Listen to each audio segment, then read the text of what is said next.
Hello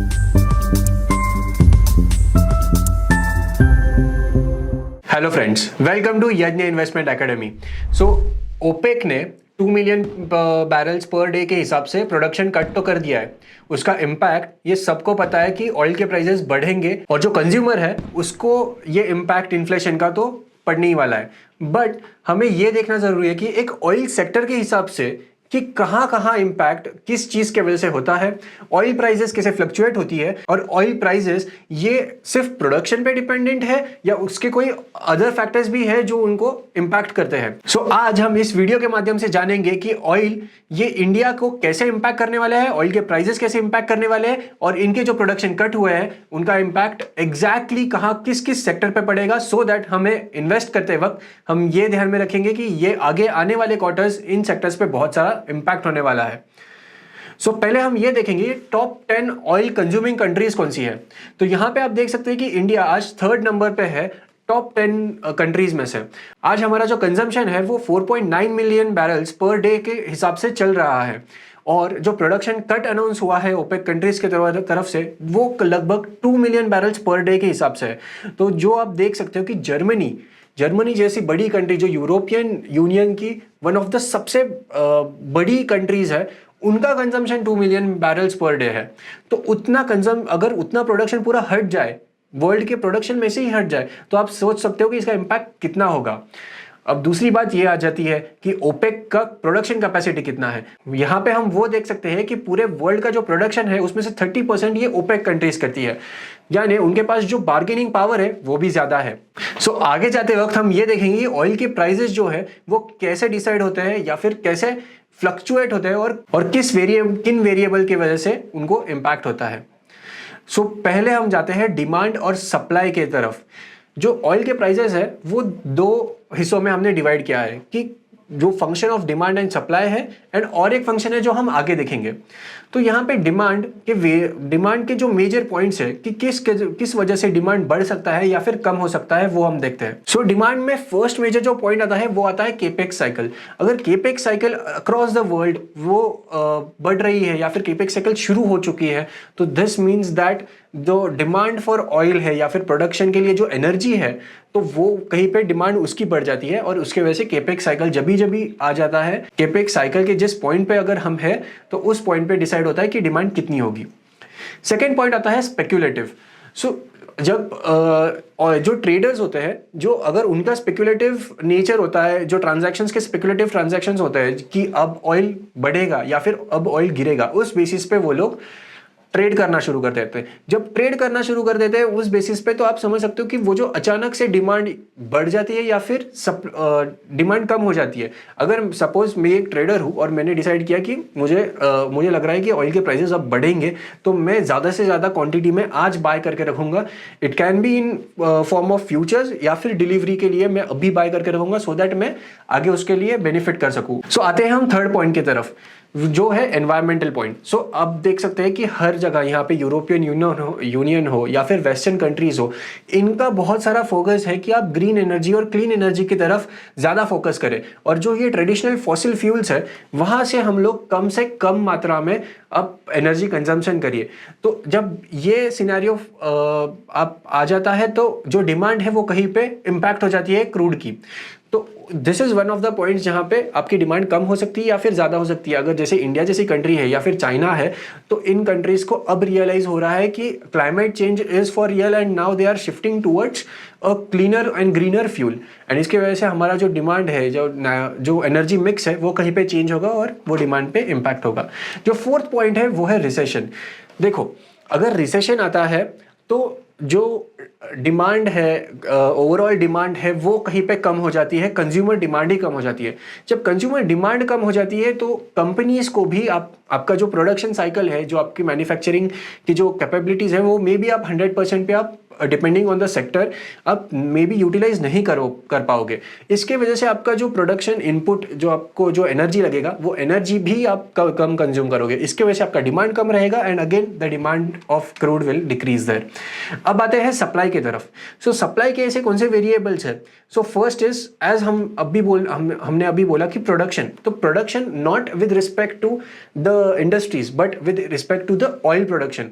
अगर oil production countries है, जैसे कि ओपेक है, ओपेक कंट्रीज है, तो उन्होंने अभी डिक्लेयर किया है कि 2 मिलियन बैरल्स पर डे के हिसाब से हम प्रोडक्शन कट कर देंगे। अगर वो प्रोडक्शन कट होता है तो जाहिर सी बात है कि वो इम्पैक्ट आपको ऑयल प्राइजेस में दिख जाएगा। उसके बाद आता है रिजर्व्स, ऑयल रिजर्व्स। देखो, जैसे कोल रिजर्व्स होते हैं वैसे ऑयल, फॉसिल फ्यूल के भी रिजर्व्स होते हैं। तो ऑयल रिजर्व्स होते हैं, जिन कंट्रीज में ऑयल रिजर्व्स कम हो या फिर जैसे जैसे ये रिजर्व्स कम होते जाएंगे वैसे वैसे ऑयल की प्राइसेस कभी भी बढ़ती जाएगी, बिकॉज आपके पास जो रिजर्व्स है वो कहीं ना कहीं आपके कम होते जा रहे हैं। तो every year when we are consuming a lot of crude oil at world at large, तो वो रिजर्व्स कम होंगे और उस हिसाब से एवरी पासिंग ईयर और एवरी पासिंग डिकेड इसकी जो प्राइस है वो बढ़ जाएगी। The third point is cost of production. देखो, अगर मेरा कॉस्ट ऑफ प्रोडक्शन ज़्यादा है तो मुझे वो मेरे सप्लाई, जैसे जैसे मेरा कॉस्ट ऑफ प्रोडक्शन बढ़ेगा, फॉर एग्जांपल आज यूएस का cost of production shale reserves में से जो वो क्रूड निकालता है वो बहुत ज़्यादा है एज कंपेयर टू सऊदी। तो जब वो बढ़ता है तो उनका जो सप्लाई का जो भी प्राइस रहेगा, तो वो अगर मेरा कॉस्ट ऑफ प्रोडक्शन ही अगर $60 पर बैरल है तो ऑब्वियसली मैं उसके ऊपर मेरा मार्जिन लगा के फिर मैं बेचूंगा। वेरएज अगर सऊदी का जो कॉस्ट ऑफ प्रोडक्शन है वही एट $30 पर बैरल है, तो वो वहाँ पे उनको कुछ कन्वीनियंस आ जाता है कि हाँ भाई मैं 40 पे बेच सकता हूँ या फिर मैं 50 पे बेच सकता हूँ, which is still lower than what US is incurring cost, जो उनका इनकरिंग हो रहा है सिर्फ प्रोडक्शन के लिए। तो यहाँ पे जो कॉस्ट ऑफ प्रोडक्शन है वो भी डिफाइन करेगा कि आगे ऑयल प्राइसेस कैसे होंगे, या फिर वो डिक्टेट करेगा कि ऑयल प्राइसेस कैसे मूव होंगे। सो लास्ट में आता है जियोपॉलिटिकल सिनेरियो।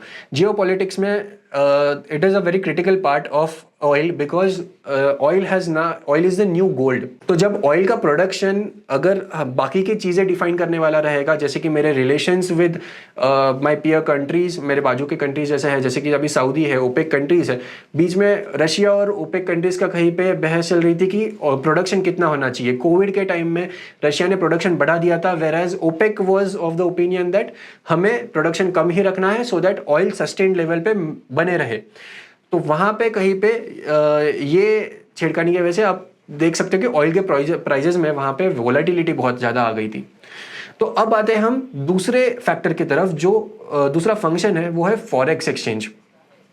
तो फॉरेक्स एक्सचेंज यानी क्या? फॉरेन रिजर्व्स जो होते हैं, फॉरेन करेंसीज जो होते हैं, वो कहीं पे इम्पैक्ट करते हैं कि ऑयल के प्राइजेस क्या होते हैं। फॉर एग्जांपल, जैसे इंडिया का जो रुपी है that is depreciating lot faster than it used to, and now it is trading around 80 to 81 rupees पर डॉलर। तो अगर रुपी जो है वो अगर 75 पे ट्रेड होता है तो मेरा जो इंपोर्ट कॉस्ट है वो कहीं पे कम हो जाता है। तो मुझे कॉस्ट तो अगर हर डॉलर के हिसाब से अगर लगता रहेगा तो मुझे तो 75 का आज 81 हो गया है। तो इस हिसाब से फॉरेक्स बिकम्स अ फंक्शन कि what oil prices at what prices oil is trading at. तो अब हम ये देखते हैं कि कौन से पैरामीटर्स है जो हमारा फॉरेन एक्सचेंज जो रेट चल रहा है रुपी का आज 81 या 80 के करीब चल रहा है, वो कैसे डिफाइन होता है कि वो कैसे ऑपरेट होता है।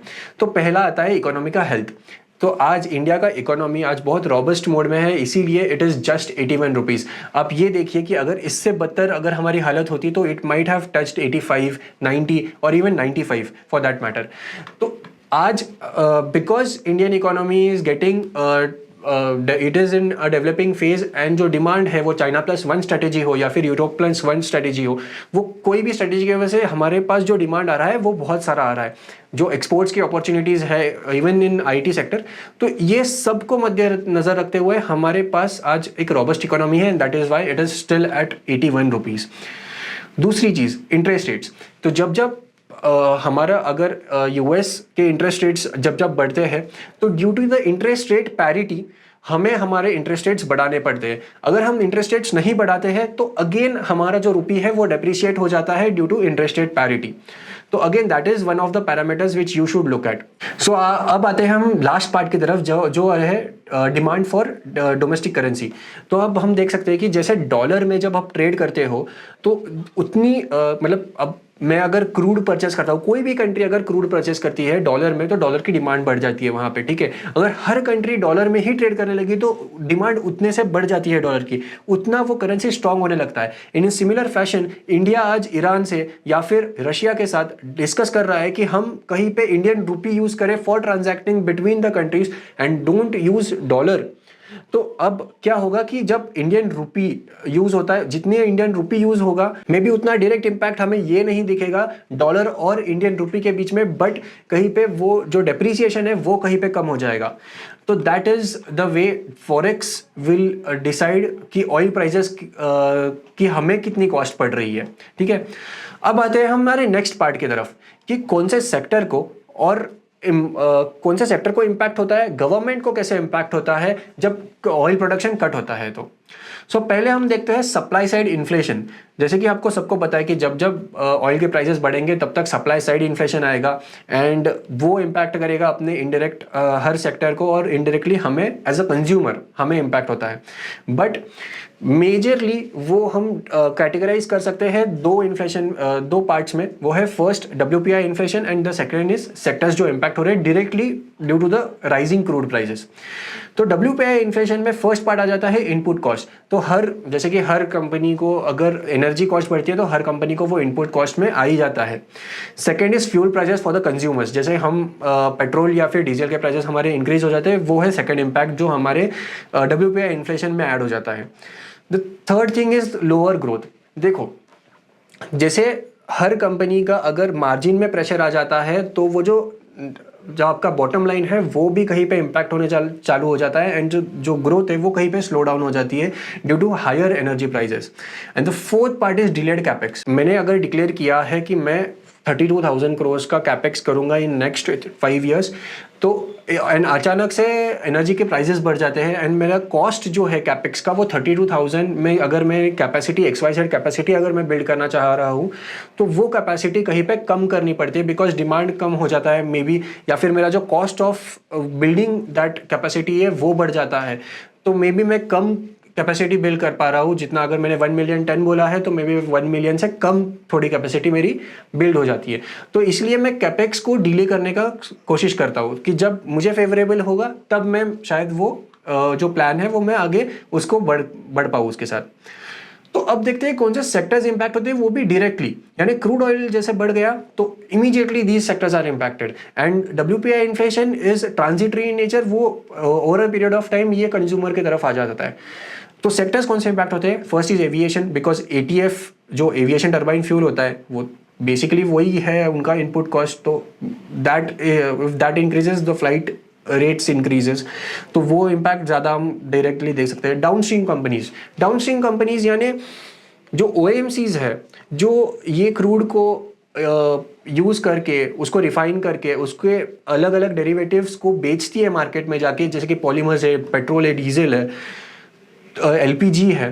तो इन कंपनीज को बहुत सारा इम्पैक्ट हो जाता है बिकॉज इमीडिएटली आप ये हमेशा ट्रांसफर कर पाओगे, पास ऑन कर पाओगे एक कंज्यूमर को, that is not true. You have to see what the demand is, how the economy is working, and ये सब आपको देख के आपको वो कॉल लेना पड़ता है। तो but in the short run and in a mid term the companies have an impacted margins and in that way these companies are impacted. Auto and tyre companies, देखो ऑटो कंपनीज क्यों impact होती है, because अगर traditional fuel पे आपकी company आपकी का products है तो वो डिमांड स्लो डाउन आपको वह दिखता है कि बहुत ज़्यादा प्राइसेस बढ़ चुके हैं क्रूड के एंड पेट्रोल के प्राइसेस बढ़ चुके हैं एंड इवेंचुअली डिमांड डिक्रीज हो जाता है कि मैं बस से या फिर पब्लिक ट्रांसपोर्ट से भी मैं ट्रैवल कर सकता हूँ maybe, and I don't need a vehicle right now, और maybe I opt in for an electric vehicle rather than a traditional vehicle. At the same time tyre यानी आपको लगता है रबर, वो एक डेरिवेटिव है crude का ही। सो tyre का जो रॉ मटेरियल है वो ही क्रूड का एक डेरिवेटिव है रबर। तो आप वो देख सकते हो कि यहाँ पे डायरेक्टली जो मार्जिन प्रेशर आ जाते हैं वो बहुत ही ज्यादा रहते हैं। दीज टायर कंपनीज बहुत कम बार ऐसा होता है कि वो एकदम से पास ऑन कर सकते हैं सामने कंज्यूमर को, बिकॉज वो थोड़ा प्राइस सेंसिटिव भी रह सकता है यहाँ पे consumer. And lastly we come to the last part की पेंट इंडस्ट्री को भी क्रूड का एक डेरिवेटिव आपको एज अ रॉ मटेरियल लगता है, वो पेंट इंडस्ट्री में यूज होता है and this sector is directly impacted due to the rising fuel prices. Government को कैसे इम्पैक्ट होता है? देखिए, ऑयल प्राइस जब भी बढ़ती है ना, तो गवर्नमेंट को भी इम्पैक्ट होता है। तो वो कैसे इम्पैक्ट होता है? The first thing is expensive imports.